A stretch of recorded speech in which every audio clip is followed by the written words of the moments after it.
Hi, this is Adityan from Mockat. Today, we are sharing the news for 29 February, continuing the series to help you prepare for WAT and personal interview to get you into IIMs and top B schools. The actual news articles from which we have taken these key points are listed out in our daily news section in our website. The link for our website is given below. To get more information about the interview process, follow our Telegram channel where you can get access to WAT and personal interview content from 99.9 plus percentilers. The link to the Telegram group is in the description. Today's 5 news headlines are: India's economic growth expected to slip below 7%. Case for rate cuts strong if inflation keeps declining. Cabinet approves 3 chip plants, investment of 1.26 lakh crore. Reliance Disney to merge India media assets to create $8.5 billion powerhouse. Cabinet approves rooftop solar subsidy scheme, outlay of 75,000 crores. The first news for the day is India's economic growth expected to slip down below 7%.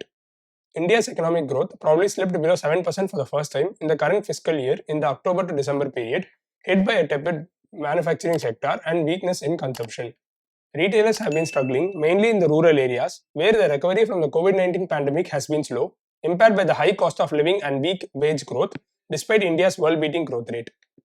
Despite slower growth, India is likely to remain its position as one of the fastest growing economies with estimated growth of 7.3% estimated in the current fiscal year. Economists say India will keep its status as one of the fastest growing economies in the foreseeable future, helped by Prime Minister Narendra Modi's reforms.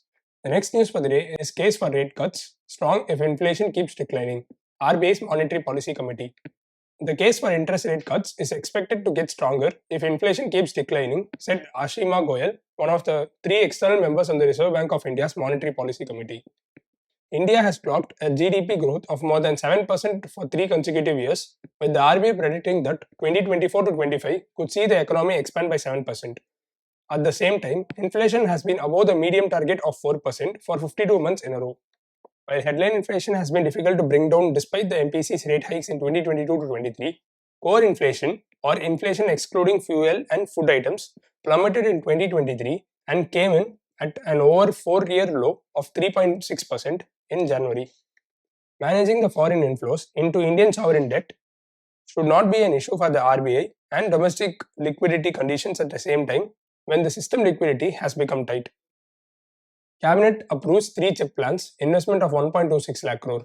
The Union Cabinet approved 3 semiconductor plant proposals, 2 in Gujarat and 1 in Assam, for an estimated cost of 1.26 lakh crore. The first commercial semiconductor fab will be set up by Tata and Powerchip Taiwan, whose plant will be in Dholara. These plants are in addition to a 22,516 crore chip assembly plant being set up by US-based memory chip maker Micron.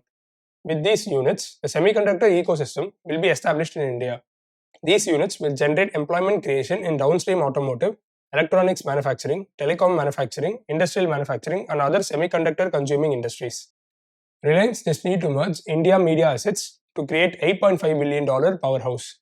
India's top conglomerate, Reliance Industries and Walt Disney, announced the merger of their India TV and streaming media assets, creating an $8.5 billion entertainment powerhouse far ahead of rivals in India. Together, the Reliance Disney merged entity will have 120 TV channels and 2 streaming platforms, plus TV and streaming cricket rights for key tournaments in a country with a crazy following for the sport. This merger will give Reliance great bargaining power when it comes to negotiating advertisement contracts. For Disney, coming together with a bigger player in terms of financial pockets will give it a cash cushion. The merged entity will have over 750 million US across India and will also cater to Indian diaspora globally. The final news for the day is Cabinet approves rooftop solar subsidy scheme, outlay of 75,000 crore.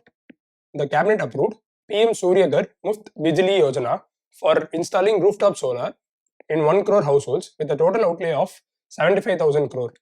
Households will be able to apply for subsidy through national portal and can select suitable vendor for installing rooftop solar. Households can access collateral-free, low-interest loan products of around 7% at present for installation.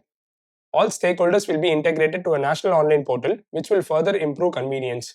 In addition, Model Solar Village will be developed in each district to act as role model for adoption of rooftop solar in rural areas. Solar energy is an important constituent of India's ambitions of generating 500 gigawatt of renewable energy by 2030. From the point of view of consumers, as well as the overall cost of power and energy security, rooftop solar will play a significant role. So these are the 5 news for today. Stay tuned and subscribe to our channel and click the bell icon to receive notifications. Do like the video if you found it helpful. Thank you and good luck.